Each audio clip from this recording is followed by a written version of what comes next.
दोस्तों, अगर किसी भी टेक्नोलॉजी फील्ड की बात की जाए, चाहे वो मोबाइल फोन्स हो या कोई इलेक्ट्रिक इक्विपमेंट्स या फिर कोई और इलेक्ट्रिक चीज, आपको कहीं ना कहीं जापान का नाम हमेशा सुनाई दिया होगा या आपने किसी प्रोडक्ट के पीछे मेड इन जापान तो पढ़ा ही होगा। जी हाँ दोस्तों, आज हम बात कर रहे हैं जापान नामी उस कंट्री की जो टेक्नोलॉजी में भी तीसरे नंबर पर दुनिया में आता है। इसके अलावा दोस्तों, दुनिया की सबसे एडवांस इकोनॉमी में भी ये तीसरे नंबर पर आता है।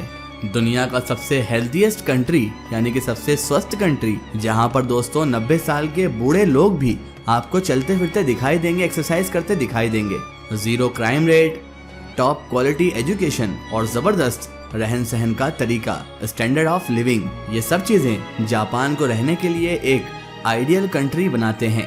लेकिन दोस्तों, अगर मैं आपसे कहूँ कि इस सारी डेवलपमेंट, सारी तरक्की के पीछे एक बहुत ही खतरनाक साइड छुपी हुई है, एक ऐसी हकीकत, एक ऐसी डार्क रियलिटी जिसके बारे में लोग बात तक नहीं करते, और करते भी हैं तो बहुत कम लोग बात करते हैं। और दोस्तों, आज हम उसी डार्क साइड पर से, उसी हकीकत पर से पर्दा उठाने जा रहे हैं, आपको बताने जा रहे हैं। बस आपको करना इतना है कि इस वीडियो को आखिर तक जरूर देखना है। दोस्तों, क्या आप जानते हैं कि जापान आने वाले वक्त में किस तरह से क्लैप्स कर सकता है? तो आइए हम जानते हैं।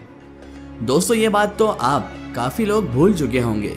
1980 में जापान को अगली सुपर पावर समझा जाता था। उस वक्त बहुत ज्यादा आम ख्याल ये था, यानी कि हर इंसान यही सोचता था कि जापान बहुत जल्दी अमेरिका को रिप्रेजेंट कर देगा, यानी कि जापान अमेरिका की जगह ले लेगा और बिल्कुल उसी तरह पूरी दुनिया की इकोनॉमी को कंट्रोल करेगा जैसे आज हूबहू चाइना कर रहा है। और उस दौर में अमेरिका में तो जापान को लेकर कई परेशानी भी पाई जाती थी, यहाँ तक कि जापान पर पूरी मूवीज बना दी गई थी, जैसे कि die hard, rising sun, blade runner वगैरह।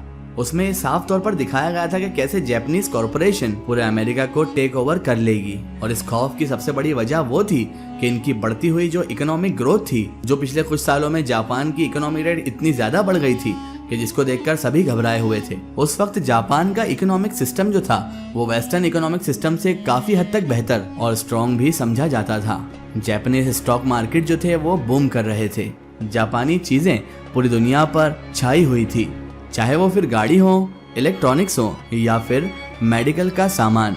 और उस वक्त जापान में दोस्तों लोगों को ये भी पता था कि यूनिवर्सिटी से ग्रेजुएट होते ही उन्हें फौरन नौकरी भी मिल जाएगी और फिर लाइफ सेट है, क्योंकि जापान में दोस्तों ऑलमोस्ट सब जॉब लाइफ टाइम जॉब ही होती है। और दोस्तों, साधारण शब्दों में कहें तो जापान रुकने का नाम नहीं ले रहा था और वो 1990 तक दुनिया की सबसे बड़ी दूसरी इकोनॉमी बन चुका था। लेकिन दोस्तों, उसके बाद 1991 में कुछ ऐसा हुआ कि जो जापान का पूरा फ्यूचर ही बदलने जा रहा था।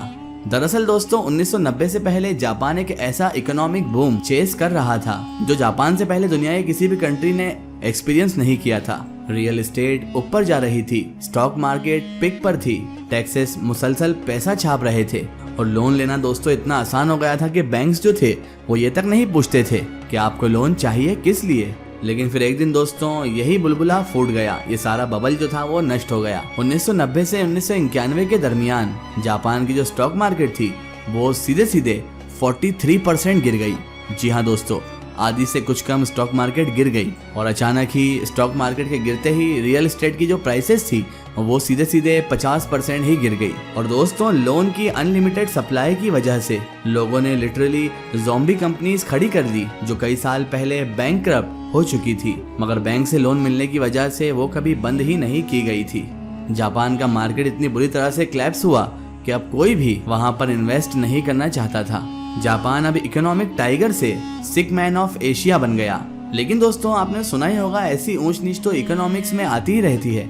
तो फिर जापान के साथ ऐसा क्या डिफरेंट हुआ, क्या अलग हुआ? असल में दोस्तों, जापान के साथ कुछ ऐसा होने जा रहा था जो उसकी पूरी एक जनरेशन को इफेक्ट करता। और इस घटना को समझने के लिए दोस्तों हमें जापान के जॉब कल्चर को भी समझना पड़ेगा। जापान में आपका जॉब करियर शुरू होता है शुशोकु कटसु से।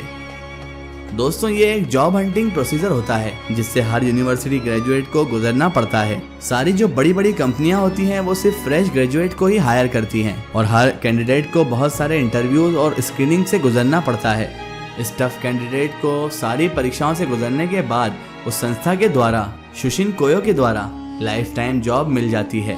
वैसे भी दोस्तों, जापान का रूल है कि जिस कंपनी में आपको जॉब मिल जाए फिर आप उस कंपनी को कभी छोड़ नहीं सकते हैं। ये कोई लॉ तो नहीं है या कानून तो नहीं है, बल्कि ये इतना स्ट्रॉन्ग कल्चर रहा है कि जॉब स्विचिंग करने वाले को कोई वहाँ पर नौकरी भी नहीं देता है दोस्तों। इसका एक फायदा तो ये होता है कि आपको जॉब सिक्योरिटी तो मिल जाती है, मतलब आपको टेंशन तो नहीं होती कि जॉब नहीं रही तो क्या होगा। मगर दोस्तों दूसरी तरफ जॉब मार्केट बहुत रिजर होती है। आप जब सारी जिंदगी सिर्फ एक कंपनी के साथ गुजारते हो और वो कंपनी जो भी डिसीजन लेती है आपको वो मानना पड़ता है।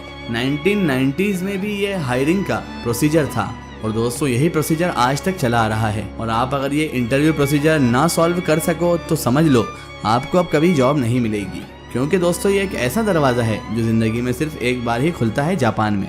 और दोस्तों हुआ यूं ही 1990 के इकोनॉमिक क्राइसिस में सारी कंपनियों ने अपनी हायरिंग जो थी वो फ्रीज कर दी और अगले 13 सालों तक ये जो हायरिंग थी ये ऐसे ही बंद रही। इस पीरियड को दोस्तों जापान एम्प्लॉयमेंट आइस एज भी कहा जाता है।